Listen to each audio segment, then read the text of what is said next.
I am. Kayla is in the house. Woohoo. Yay. I'm super happy to be here. I'm really excited to share some Ayurveda herbalism with everyone, this beautiful community. So great. Great to have you. I always been watching you on Instagram and seeing all this great work you do as an Ayurveda practitioner Thank you. and watching you do your Panchakarma, which is probably what got me into Ayurveda. And if anybody who's listening who doesn't know what Panchakarma is, to extract the karma, which the toxin in the body. And it's I'm actually doing a Panchakarma right now. Oh, And yeah? yeah, and I'm doing a few days of the ghee in the morning with hot water, and then I'm gonna do 3 days of PK, which is oiling, and Shiradhara, Abhyanga, the body massage. If anybody in the community who's not an Ayurveda practitioner, I love those calls. It's a great way for us to really enforce and reiterate what is Ayurveda, and also the herbs, the oils, and everything that comes with it, the way of eating. And Yeah. Kayla is really an incredible practitioner. I've been watching you for more than a year, and you're in Costa Rica, and you're doing a lot of retreats and a lot of offerings. So if anyone want to check it out, is Kayla Johnson. And yeah, let's Thank go. you. Yeah. Yeah. Maybe next time I can talk about Panchakarma on the next time I I host. would love that. Yes, that's definitely something we should talk about. Yeah, and I feel the same, that I started studying Ayurveda just for my own personal interests and health and everything. And then I went to India and did a Panchakarma, and I was hooked. I was in. I was like, this stuff works. I'm in it. Wow. Yeah. Yeah, It's such a a life. It's a life changing. yeah. Yeah. Yeah. So then I became a Panchakarma therapist, and that is the main thing that I do here in Costa Rica, that I facilitate the Panchakarmas for 1 week to locals or people coming internationally, and they can do retreats and things like that, that encapsulate them with Panchakarma. Mhm. And even right now, I'm doing like 3 days khichdi. Khichdi is like the Ayurvedic soup that a lot of times you eat mono diet throughout the Panchakarma. That I'm doing it right now just to kind of like reset my system. And it just works. I just can't believe the way that it works. And It's fascinating because it's so gentle. I always talk about, detox, and I would say that it's a very powerful effect, Panchakarma, and then all the herbs, which we're going to talk about today. yeah, I feel like this is a great segue that we can move into it, because it's like the khichdi is that combination of all the Ayurvedic spices, all the medicine of Ayurveda in this soup that really helps your digestive system. And today we're going to talk about, briefly, we're going to kind of go into some different spices and cooking herbs. And then we're also going to talk more about like Ayurveda pharmacopoeia. So more about like, I call it creating your own Ayurvedic first aid kit. This can be Mhm. like what your Love medicine it looks like, it's like you have that thing that works for you, that that you love and support and connect with in your medicine cabinet, right? Our medicine cabinet doesn't have to look like Advil and Pepto-Bismol and all of these kind of chemicals. It can really look like, this is the tincture that I use to help me sleep. This is what I use when I feel like I've eaten too much. This is what I use, when I feel like my brain is not working today. It's like, not to say that we're dependent on it, not to say that we need it, but that we know that it's there for those moments where life gets a little hectic. We're not so much on our self-care. We didn't sleep well last night, whatever it might be, that you need that extra support, but that you're not going towards something that is causing more damage than good to the body. You're actually working with something that is probably healing that problem on a deeper level, right? A lot of the herbs that we're going to talk about today are not only helping you in that current moment, but they're working with your organs, they're working with your bloodstream to actually help to heal the part of you that is maybe causing the insomnia, that is causing the digestive issues, right? It really helps to heal the intestinal walls, to heal the parts of ourselves that are not really functioning at their best. So we can get into it. I'm going to share my screen with everyone. Wonderful. I believe it's just like this. Kind of new to the Google Meet. I think I've got to get on it because my Zoom has been acting crazy. Did we have to give you permission, or are you good? You're good. Excellent. We're good. You guys can see it? Yes. Okay, amazing. Woohoo! Woo, so here we are I creating an love that Ayurvedic you're doing first creating an aid kit. Ayurvedic first kit aid. This is amazing. You know, the whole thing about Ayurveda for me is bringing it home. If Yeah, you can take all those tools, like you said, and bring it home and really create what you're about to show us, it's great. You know, when you travel, it's great when you are, you know, home and you have those things in handy. Thank you for doing this. exactly. And yeah, and I'll just share that, you know, something that I tell so many of my clients is that working with these spices is the easiest way to incorporate Ayurveda into your life, right? Bringing them into the foods that you already cook for yourself. Um, Bringing them, yeah, for travel. A lot of people ask me about travel because I travel a lot and I'm always moving around, which is why I love the Osi Oils travel kit. I'm such an Yay! is like saving my life and other people's lives when I come in contact with them. And I'm like, I have an oil for that. And um, and that I also make like spice mixes and things like that, you know, the Nice. rosy tinctures and things like that. So we'll get And into that. teas. Yeah. And what? Teas. You And know, tea. like those Or, teas. Right? yeah. Yeah, I Mm. love that. And So, we literally have spices in our oils as well. So well, that's exactly what I mean is that like having that Osi Oils first aid kit, I was going to say, basically, travel kit really feels like you're taking all of those herbs and things with you that are so medicinal, and our Yeah, skin is also a way that we take in this medicine, right? It right. absorbs like the digestive system. So Yeah, definitely. I always say the biggest organs is the skin. 100%. So before I kind of start going full on into the presentation here, I will just say that there can be, I don't know how familiar everybody here is with herbalism, could be Western herbalism, tropical herbalism, or Ayurvedic herbalism, but it can be a lot of information. It can feel like there's so many herbs and I just want to try them all. And I feel like all of them are going to help me and they're going to save my life and they're going to make everything better. And that is true, probably, maybe. And also, I really encourage you to, throughout this workshop, this presentation, to find an herb that speaks to you, that you, when I'm talking about it, you resonate with it, you feel it, you notice that, yeah, that's the one that I actually really need right now. And then when you decide that you're going to go purchase it, how in whatever form that you really connect with it and you really allow yourself to notice how it makes your body feel. I love that. I've also recognized that some herbs work really well for me. They don't work for other people and vice versa. So our systems, as we know, are also different.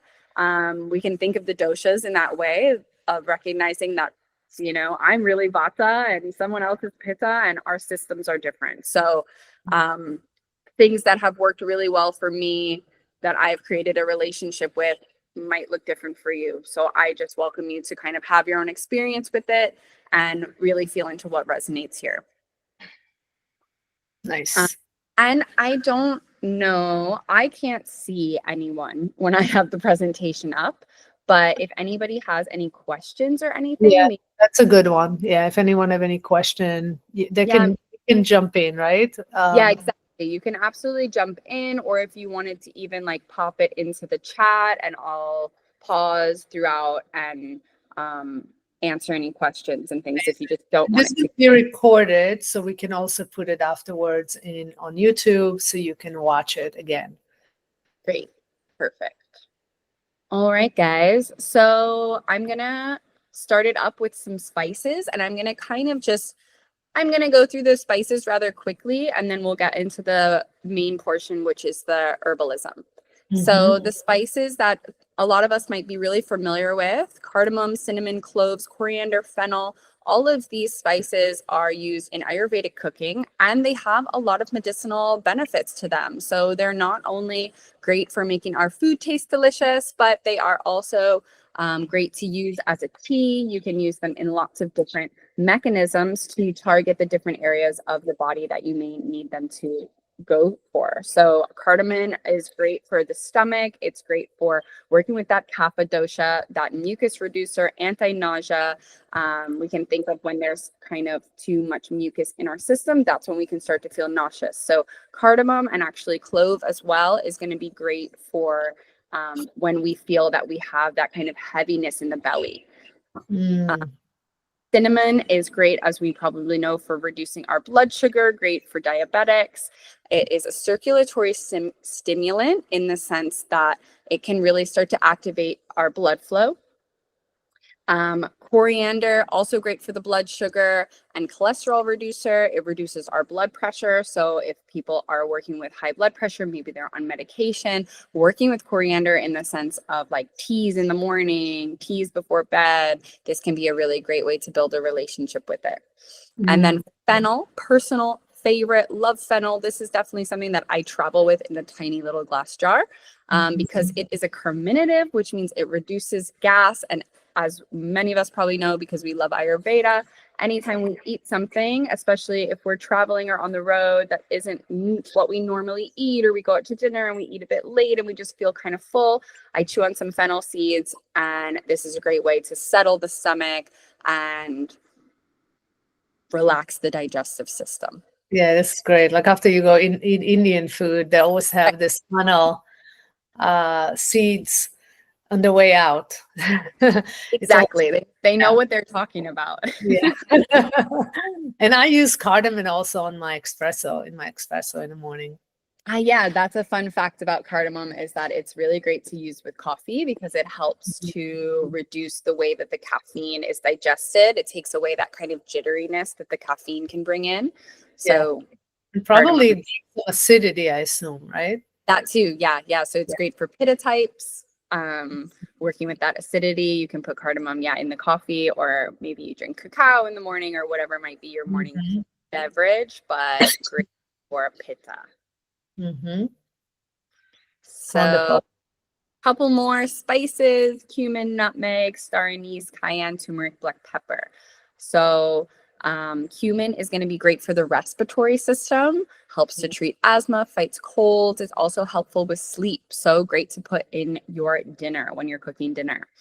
Nutmeg, some of us may be familiar with this fun fact about nutmeg, which is that it's actually, when you used in excess, can have this narcotic effect to it. So it can make you feel a little funny, but it is actually a pain reliever. So in that sense, that a lot of times we're prescribed narcotics to reduce pain, nutmeg is nature's natural pain reliever. Helps with insomnia, just like narcotics. We can think about the way they make us sleepy. So this is helpful for insomnia and improves our brain health. Star anise, antiviral, antibacterial, antifungal. Cayenne improves circulation and metabolism, releases pain. So cayenne, ginger, and clove, I kind of like to note these three are going to be really, really essential for anybody working with a kapha digestive system. Anybody who tends to have sluggishness, mind, body sluggishness, anybody who tends to have that slow digestion, lethargic, like in your mind and in your digestive system, right? You're just not really hungry in the morning. You don't have a lot of. You're saying it's the cayenne, the cumin and nutmeg are the one for more? Cayenne, ginger, and clove. And cloves, yes. Yeah, so we can really think of how pungent these three spices are. And they are so good for getting that fire going that kapha can often lack. Yeah, ginger is a big one, I would say. It's the big one, for sure. Yeah, and I love I see you have here star anise. It's one of my favorite spice. It smells good and it looks beautiful. Yeah, exactly. It really quite literally spices things up. And then turmeric, black pepper. So turmeric is very known for its anti-inflammatory benefits, anticoagulant, and it's a wound healer. So it can actually be used as a paste. If you have a cut or a scrape, you want to close it up, you can make a turmeric paste, put it on, maybe you put a Band-Aid over it so you don't stain anything, and it will help to close up any cut. That's brilliant. Yeah, and I have turmeric in my face oil. Yeah, Yeah, so you can that it may be very helpful for minimizing your pores. Yeah. Black pepper improves digestion, circulation, fights a cold. So black pepper is often used with turmeric to really get the full benefits of turmeric. Anything that has that real boost to the digestion, so fennel, ginger, all of these are going to be working the same with turmeric. So it doesn't have to be black pepper. It can also be anything that really, really starts to stimulate those digestive juices. Couple of herbs that we often work with: cilantro, dill, mint, and then some fresh spices, ginger, garlic, jalapeno. So just a couple benefits of those. I always recommend cilantro for my Pitta clients. It's very, very cooling. And yeah, so it's really good to cook with if you do have that internal heat. You tend to run hot. And that is because it helps to detoxify the body. So Pitta is known for holding on to the most toxins in the system, or rather being the most sensitive to the external toxins of the world, I should say. And so cilantro can be really helpful to have that natural sense of detox going. Dill is super high in vitamin C, lowers bad cholesterol. Mint is a breath freshener, nausea and headache reliever. So mint, also one of my favorites. It's so beneficial for anything digestive, headache, peppermint oil, like all of these things. And it's cooling the Pitta also. I always remember so that. good for, yeah.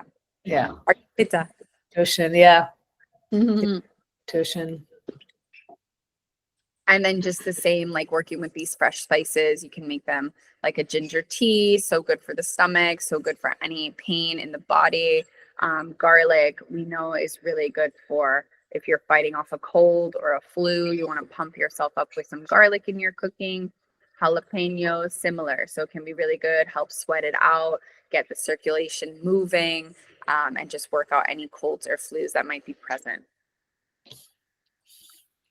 Okay, guys, how are we doing? We're going to move into the Ayurvedic pharmacopoeia. So just checking, and maybe Osi, you can just let me know if anybody ever writes in the chat or anything, since I can't see. Yeah, let's see if anyone. Yeah, definitely speak up if you like. Yeah.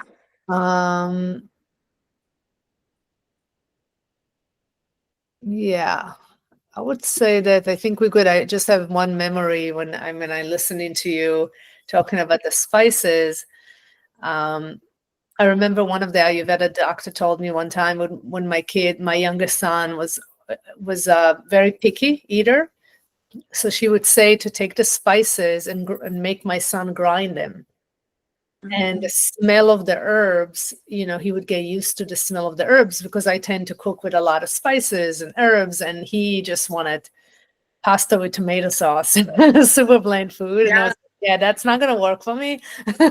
We got to get used to the spices in the cooked food. So I would actually use all the spices you were talking about, like the coriander, the cumin seeds, the turmeric, and I would just make him mix it together and work on it with the ball, with the marble ball, and just kind of grind it. And I can see, after weeks of playing with the spices, it opened up his appetite.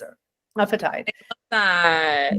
So I love the idea of like helping him to create this relationship with the spices, so that it doesn't seem like he's eating something exotic or out of his comfort zone. He can feel like, oh, I helped mommy cook, or totally. And the ginger open up the appetite as well.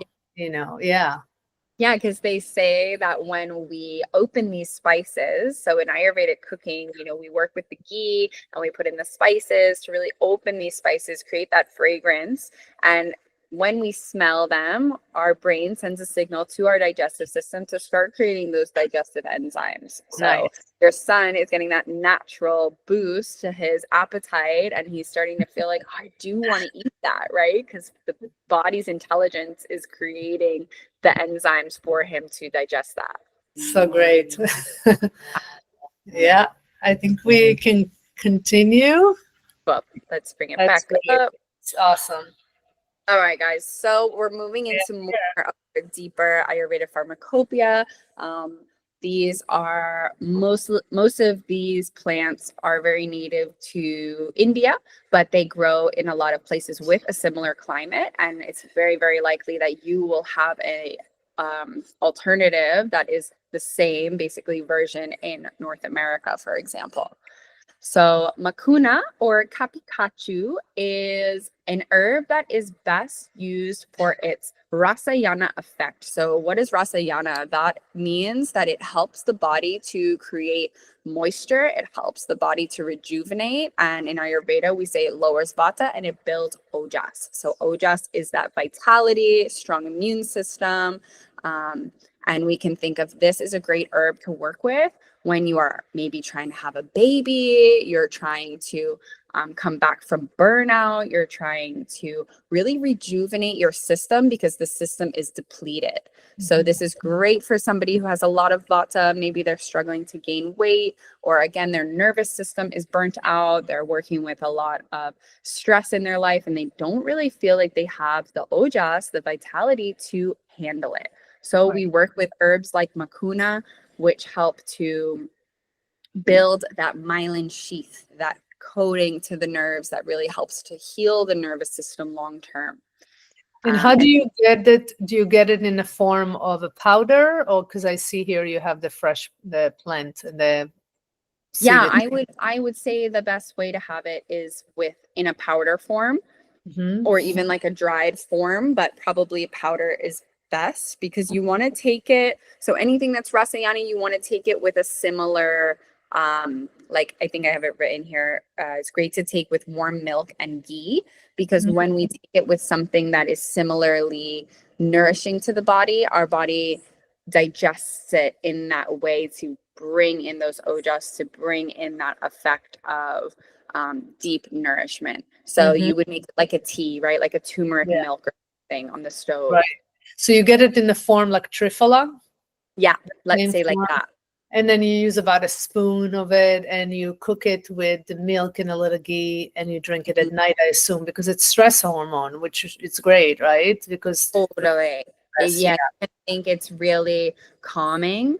It's sweet. It's very grounding to the body, and you could add some honey. You could also take it with some honey. So any form, maybe you want to use milk, maybe not. You can use honey, ghee, make a tea, and have it like a nightly relaxation tea. That's amazing. I love that it's this is really important. I mean, you have great things here that we can look. It's improve your reproductive system, support hormone, and it's also for the stress hormone. So you're talking about the cortisol. That's parasympathetic, health for the nervous system. A lot of really great benefits here. Totally. And a couple of herbs that I'm going to talk about, not only the kapikachu, but is that anything that is good for the reproductive system, we know that it's densely nutritious, it's densely nourishing for the body because we have those different dhatus, those different layers of the body, and the reproductive system is the last part of the body that receives nourishment, right? Because it's almost like we don't need those organs to survive. So first we nourish our lymphatic system and our nervous system and our fat and our muscles, and everything gets nourished before the reproductive system. So if the nutrients are reaching all the way to the reproductive system, we know that it's super dense. Yeah, that's such a good point. That's why I did the flow, the belly oil. Yeah, nice. And we put castor oil, which is really important to the digestive area, and we have wild yam. Because I think it's so important to have a relationship with, the digestion and also the female organ. It's all in the same kind of torso, right? And area. So it's super important to take those herbs. So would you say like twice a week or every night would you do it? It depends if you're working with like really a vitiated system. So it's like, how much do you need it? You know, are you really burnt out? Are you really feeling like your nervous system's totally frazzled? You could do it every night for like a month and see how you feel. If you feel like you just want to use it kind of as like a supplement of just supporting yourself, then maybe, yeah, once or twice a week. And you wouldn't do it like in my morning shake, I put ashwagandha in it. You wouldn't use it as the same way, right? On cold.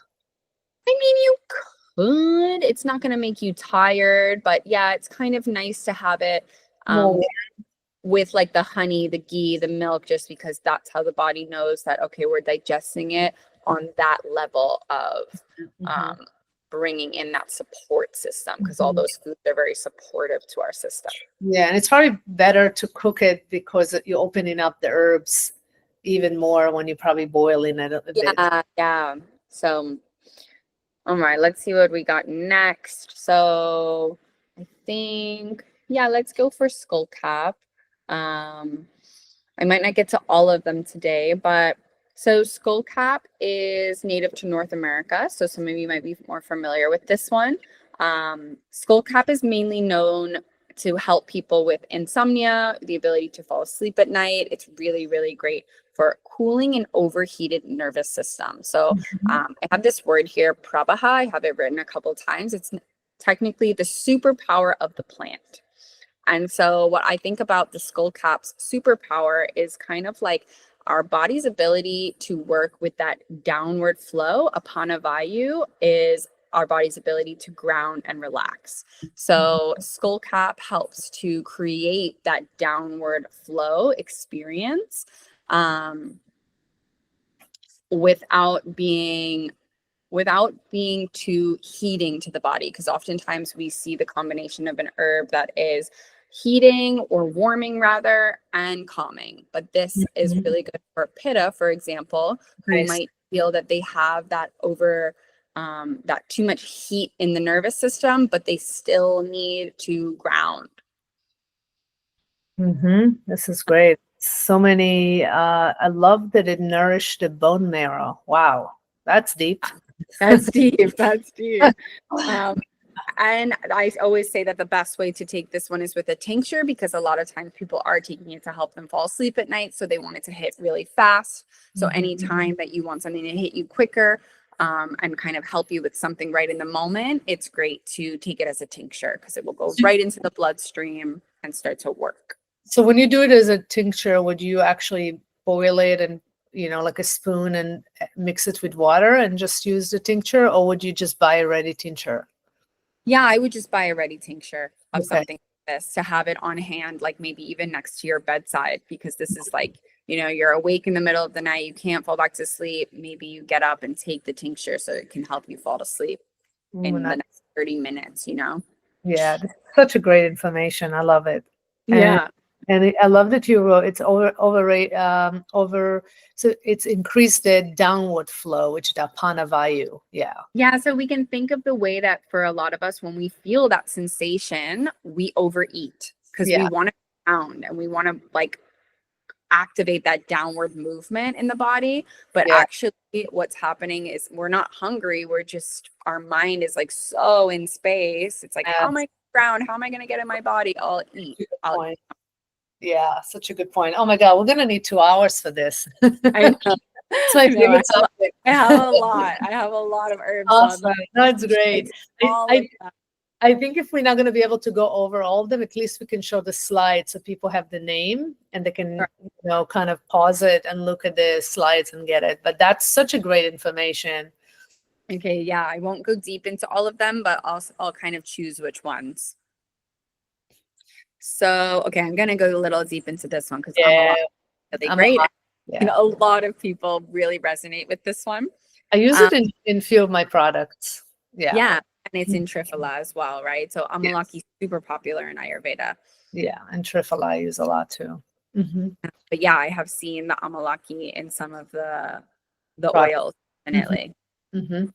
So the magical thing about amalaki is that it is great for reducing ama or toxins in the body without causing this stripping effect. So many herbs that we use to reduce toxins, let's say things that are really good for the liver, that help the liver to detox, or the kidneys, can be really stripping to the system. And for most of us, we have vata imbalance in some capacity. And so those herbs can be really cold. They can be really harsh for vata system. Amalaki is building that myelin sheath. So it has that rasayana effect that we talked about, and purifying the ama in the system. So this is great for people who feel like they have a lot of toxins. They want to work with something to lower the toxins in the body, but they feel like they're also a bit frazzled in the nervous system. This is our herb to work with. Yeah, this is wonderful. Wonderful information. And I love that it's super high in vitamin C. Yeah. So it's great for pitta, especially in the sense that it's bitter, it's tart, it has that vitamin C content that really, really complements pitta dosha. Mm-hmm. And decongest your lymphatic. Yeah. So working with that purification. Yeah. Nice. Beautiful. All right. That's why it's really good for kapha constitution. I think I have it in my rejuvenate, maybe also in my pitta. I'm lucky because it's, it's also the breast oil when you work on the lymphatic system. Abhyanga, which is our body, oiling the body and lighting up the body. Those movement of the oils on the skin, reduce the inflammation and also work on the lymphatic. But then when you warm it up and you use it on the body with those herbs like amlaki, think about it. Your skin is your biggest organ. You're actually bringing it in, and it's direct effect on the nervous system. Yeah. Exactly. It's getting everything moving, and especially with oil, right? So again, oil, ghee, milk, like this is how the body knows that you want to use this to rejuvenate your system. You want to use this to build love and nourishment to your system, right? Anytime we put oils on our body, we feel so like loved and that we've given ourselves some good energy. And so when we have the amalaki in the oil, the body's like, yeah, okay, cool. We're like getting things moving, but we're not stripping the system here. Yeah, and I love how you describe it, getting things moving. And, I remember for years I've been working with an acupuncturist, and she would say to me, as long as things are moving, right, we really want to make sure there's no stagnation in the body. Stagnation is really what causes a lot of the disease in the body. Exactly. And especially as we get older, and for women going into menopause, they start to feel this experience of like nothing's moving anymore. Everything's feeling really stagnant. Mm-hmm. Yeah. Do you work with a lot of women who are going through menopause? I see the way that the lymphatic massage kind of the abhyanga really draws them in, because they are all experiencing this sort of stagnation and sluggishness going like perimenopause, menopause, and then they see the like, ooh, yeah, lymphatic activation. That's what I need in my life right now. Wow. Beautiful. Yeah. So let's see what we've got. Okay, I'm just going to check out a couple of what we're working with here. They're just all good ones. So I'm going to talk about Brahmi because I'm super passionate about Brahmi, and I've had really, really interesting results working with Brahmi. Is something that is best known to work with the brain and the memory. So number one for preventing memory loss, Brahmi is amazing. As we are aging, we should definitely be working with Brahmi. I have personally noticed the way that it has improved my memory as I've been working with it for the past almost 5 years, maybe even more. It's adaptogenic and it's highly rich in antioxidants. It boosts our brain circulation. So similar to coffee, Brahmi is not something we want to take before bed. It's definitely something you want to take in the morning, or like before you do something like this, where you're like using a lot of your cognitive function. You want to be working with something that is going to activate that brain circulation, right? So Brahmi is amazing for this. It's great if you want to drink less coffee as well. Like maybe you love your coffee morning ritual, but you don't want to be drinking 2 cups of coffee a day. You could work with Brahmi later in the day. Can you explain what is the adaptogenic? Because so many people talking about it right now. It's like in every, right? We have also in ashwagandha, we have that. And That's So adaptogenic basically means that your body is going to use it where it needs it. So that means that the intelligence of the herb will be able to go to where you need it. So for example, if the brain needs the Brahmi, it's going to move to the brain. If the nervous system needs the Brahmi, it's going to move to the nervous system. And for a lot of, for example, in Western medicine, a lot of pills and things can break down really easily. And even like some of these, if you take them in a pill or supplement form, they'll break down in the stomach acid. But with adaptogenics, they have this intelligence to stay stronger and wait until you need it. You know, if you're taking something that you need deeper in your digestive system, or you want to get it into the bloodstream or wherever you want it to break down, and it will break down in that area. Yeah, we have it in the Brahmi, if anyone interested. We have it in the Shine, the Manifest, the nostril oil, clear. We have it in the Radiance, the hair oil. Yeah. In the feminine also, which is the breast oil. So we have it best. Yeah. Exactly. Put it everywhere. It's so like good. Everywhere. I love Brahmi. Yeah. So I'm Number super one. into Brahmi. Brahmi is a really great one that I would recommend to anybody that wants to, just work with their brain health, memory. It's tridoshic, super great. Exactly. Protect, replenish, and soothe the nervous system by working with dopamine, serotonin. This is wonderful. Yeah. So I'll just go quick through Arjuna. Arjuna is a great one that's for the heart. So it's good not only for the respiratory system, the circulatory system in the sense of physical health, but it's also good energetically. It really brings up the spirit of the heart. It's good for people healing grief, working with a broken heart, anything like that. So Arjuna is a super sweet one. You can take it as a supplement in a powder form or work with it as a tea. Long black pepper is a great one to cook with. It is really, really good for kapha dosha, especially because it has that same like circulatory effect, just like cayenne, ginger, and clove.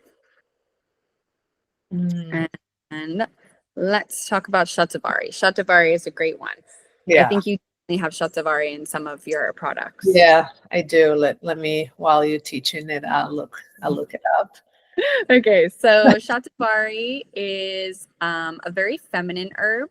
It is good for pacifying vata and pitta. It can be a little heavy for kapha. So it's really known for working with the female reproductive system. And what I tell people is that it is super great to work with if you feel that the body doesn't have so many toxins. So this is a great one to work with post Panchakarma, post cleanse, because it is so heavy. So it's a little harder to digest.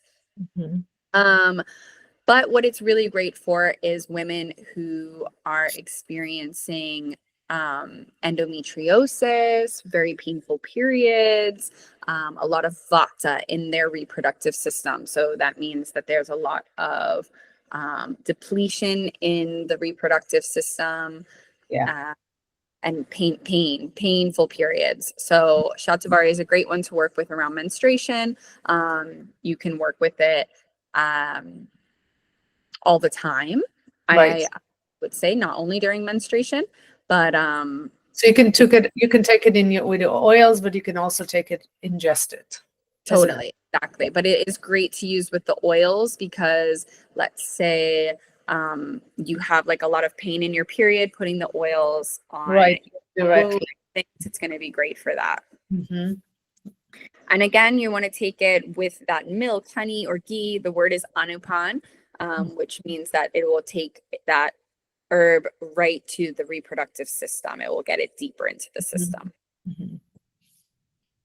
Yeah, that's really important information. Yeah. So, okay, let me see what we've got going on here. So, how are we doing on time? Okay, we're good. We're good. We're good. Yeah. So, neem.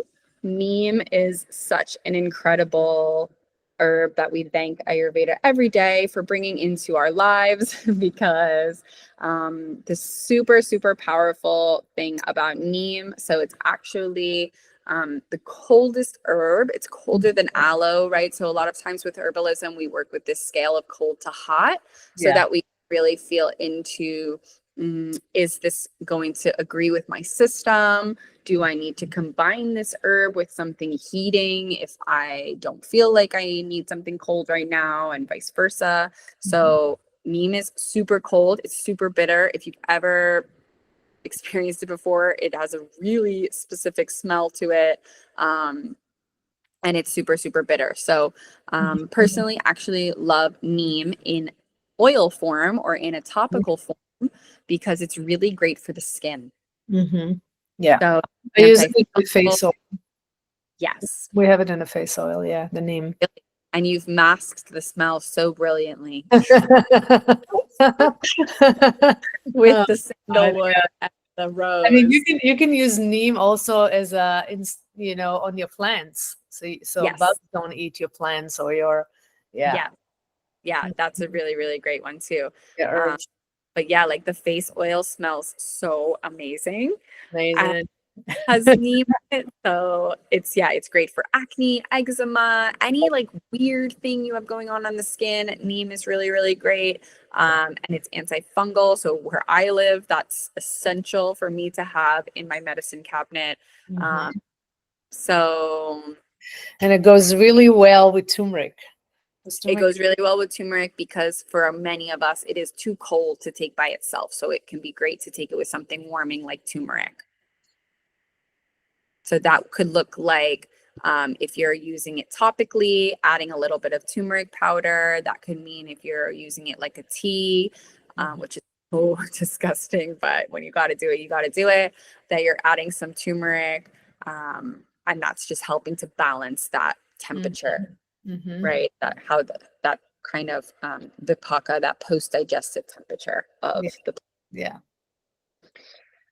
So Triphala, I think a lot of us here definitely know Triphala. Triphala is so wonderful in that it is tridoshic. It contains all 6 tastes of Ayurveda: sweet, salty, bitter, astringent, sour, and pungent. So it's working with the whole digestive system, gets activated with Triphala.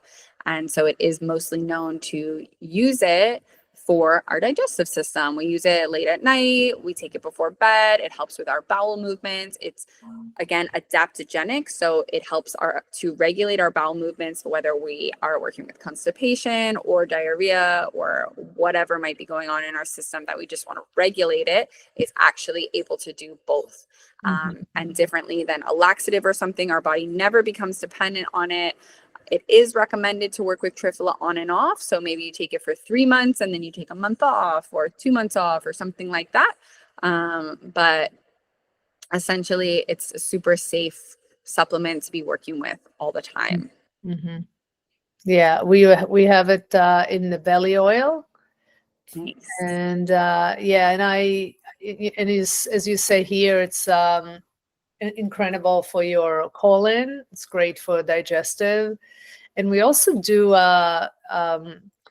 we use Triphala when we cook it, and we use it for the eyes, to rinse the eyes in Ayurveda. Obviously, you have to strain it, you have to wait overnight, and then you use it. So Triphala can be used for many things. Yeah. Exactly. So a couple little fun facts down here. It's great for hemorrhoids in a sitz bath, great for the eye problems, and great for the digestive system. Yeah, I would say that it's probably one of the most used in Ayurveda is the Triphala. Yeah. Super popular. Yeah. Another one that's super popular is Tulsi. Tulsi is known as the queen of herbs in Ayurveda, and she is such a great one for an overall mood booster. I like to think that Tulsi is great for regulating our energy levels. So it's really wonderful to take as a calming effect, also as I wouldn't say that it gives you energy per se. It just really kind of regulates your energy, your clarity of mind. So it's really, really lovely herb to take as a tea, to just drink throughout the day as a tea. You can combine it with rose or even brahmi, and this is just a great combination to have as a super herbal, floral kind of Yeah. aroma tea. Yeah, we have it in the Flow belly oil. We have it in the Shine, and we Yeah, have it in the Rejuvenate. yeah. It's such a beautiful herb. It's gentle, but it's great for using kapha. Sorry. So again, it gets things moving in the system. Yeah, yeah. This is really great information here. Yeah, particularly good for the lungs. So again, kapha is going to live in all of those upper parts of the body, the sinuses, the lungs, the brain. So it's really, really great for all of this. It's great for flu season to work with it, bring it into your life through the oils or as a tea. It's going to be really great for bringing in that sort of barrier to the system, right? So sometimes when I'm doing Abhyanga, I think about the way that these oils almost work like they're a physical barrier, physical protection to my immune system. So great to have Tulsi on your side. Yeah, I have it in as a tea in my house. I constantly drink Tulsi tea with rose. Yeah, exactly. Ashwagandha. We can end this without ashwagandha. Of course, yeah, definitely have to talk about ashwagandha sweeping the nation, kind of getting a reputation here for nature's chill pill, right? And what does that really mean? It means ashwagandha is great for reducing the way that our brain releases cortisol. So Yeah. for many of us, we release cortisol way more than we actually need to, right? Cortisol is something that should release from our brain when we are actually in danger, when we are,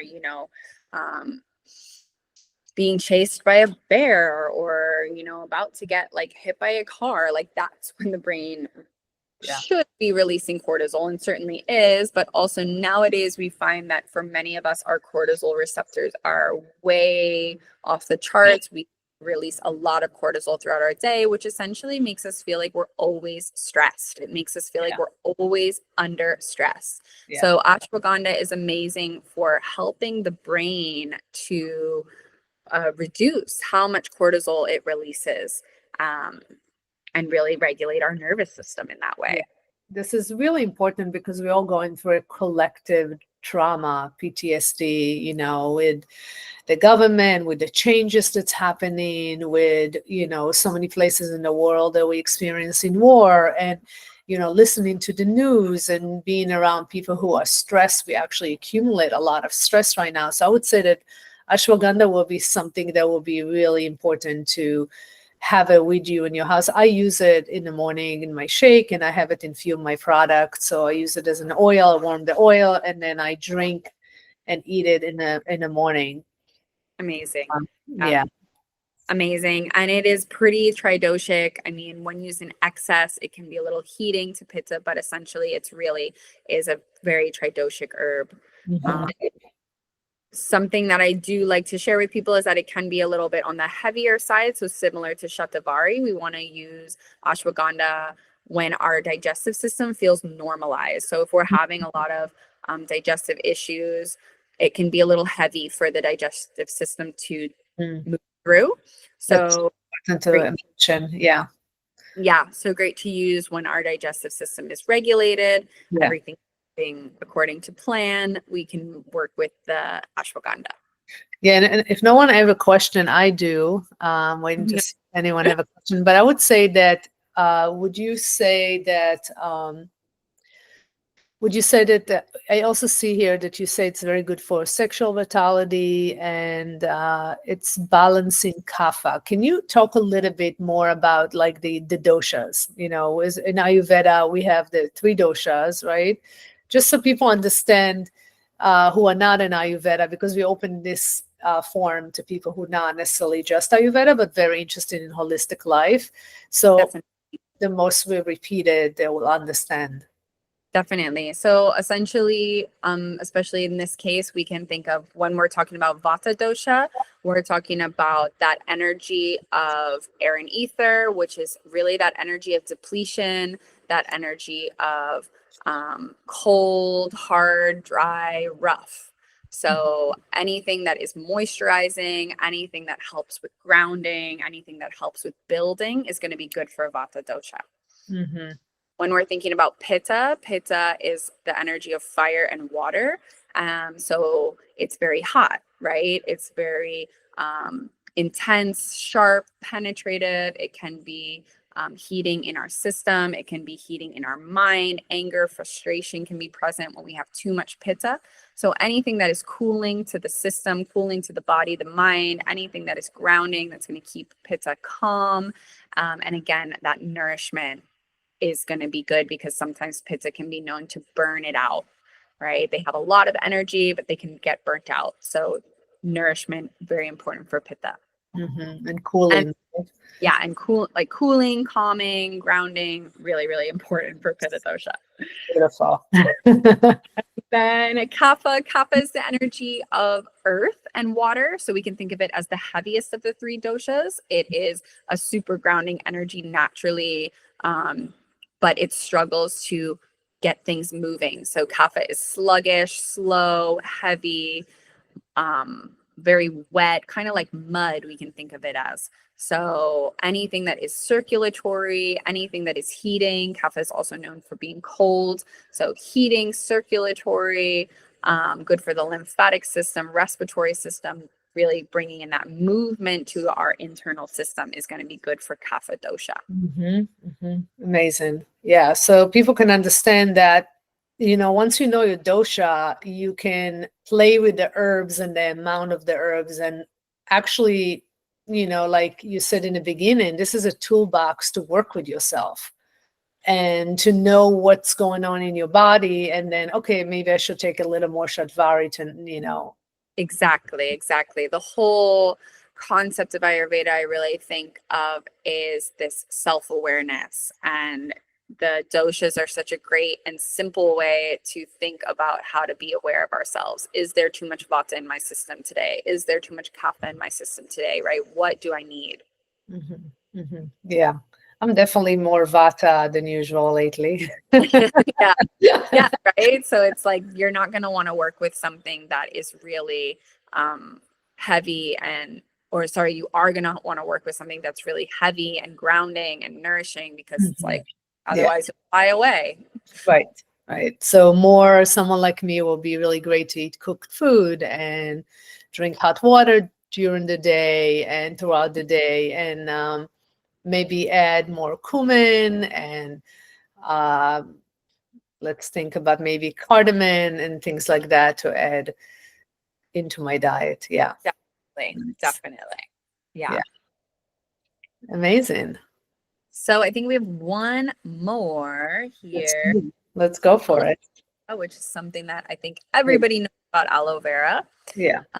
And it's so accessible for many of us. So I like to include aloe because aloe is really good for our dry systems. So what I see so much is people are constipated, they have dry skin, dry hair, they have allergies, their sinuses are dry, and really their digestive systems are dry. And the main reason I think for that is obviously lack of nourishment, in the sense of a lot of people don't cook their own food, but that a lot of people live in conditioned air. So they're either in air conditioning or they're in heating systems, and these are so drying for our system. So aloe vera can be really great thing to work with. Maybe it's good for putting in your smoothies. Maybe you use it more as a self-care practice, using it with the skin and things like that, because it's so moisturizing, it's so lubricative. Yeah. And so, yeah, you can use it on your skin. It's great for depuffing your under eyes. It lightens blemishes. It treats eczema. It's good for any sort of irritation on the skin. It's also beneficial for our oral health. So this can be something really great to use in like an oil pulling or something like that. If you get aloe vera in an oil form. Yeah, I get concentrated and I use it around, gargle in my mouth with a little water, and I also drink it with water. Yeah, because it's very cooling for pitta Yes. With our constitution have a lot of fire in the digestive, and sometimes Yeah. it's too much fire. And Yeah. that gives you acidity and burning and all the kind of some digestive stuff. So drinking on a regular basis aloe vera, it's super important. And where you are in Costa Rica, we have fresh aloe vera. Talking about that. Totally. Yeah, Yeah. which is obviously you can't beat it, but it's really great for anybody that has that burning indigestion, anybody with too much pitta in the digestive system. Aloe vera is going to be the medicine there. Yeah. Definitely. And I also put it in my face oil. I mean, look at all these amazing ingredients that we have. Totally. Totally. I awesome. love how overlap there's been with what I've mentioned, what you're already using, what's already in the Osi oil project products. Yeah, this is wonderful. I mean, truly, we should do another one on Panchakarma like in the next 2-3 months. It'll be amazing. Yeah, I think that was so lovely and so rich in information, and I love the way you teach it and explain it. I can't thank you enough. And if anyone wants to find you, you have a website that we can. Yeah, so here I'll just point out, this is my Instagram, sweethoney.wellness. This is my website, sweethoneywellness.com. So you can find more information about all the stuff I shared there. You can find ways to contact me, work with me, and just keep up on any, here I'm going to stop the share now, but keep up on any, other workshops that I'm doing, other, there we go, other things that are coming up. I always am offering some free workshops, usually monthly, as well as some different paid offerings. So you can check it out. Unbelievable. That was so great. Thank you so much. We're going to put it on YouTube so people can replay it. And yeah, I love the slides. I loved everything you did. It was just so rich in information and so good to remember. Yeah, exactly. Right. Because Totally. It doesn't always stick. Yeah, those conversations make it, when we emphasize on the good things, we start to use them. And it becomes part, like you said, it's your toolbox. It becomes part of your practice, and you bring it home. You bring it on your travel. Yeah, exactly. And great to just bounce off of you with everything, and how you're using all of these amazing herbs. So inspiring. Amazing. Thank you so much, Kayla. We'll see you again soon. Yeah, absolutely. I'm just going to answer this one question in the chat real quick, which is from Rita, that says, is it best to use Triphala internally or externally for improving bowel movements? So for that, I would definitely recommend it as an internal. Take it at night. There are some great supplements. Personally love Banyan Botanicals, that they have a great Triphala that I feel is really easy to work with. You can take like 2 nightly, or if you really are super backed up, taking 4. Teaspoon helps. Teaspoon with the hot water, you mix it and let it sit, you cool down and you drink it. Yeah, exactly. Amazing. So, thank you guys so much. Have a beautiful rest of your day, and thank you, Osi, for keeping this community alive. We'll be in touch. Yes, more to come. Thank you so much. I appreciate it. Bye-bye.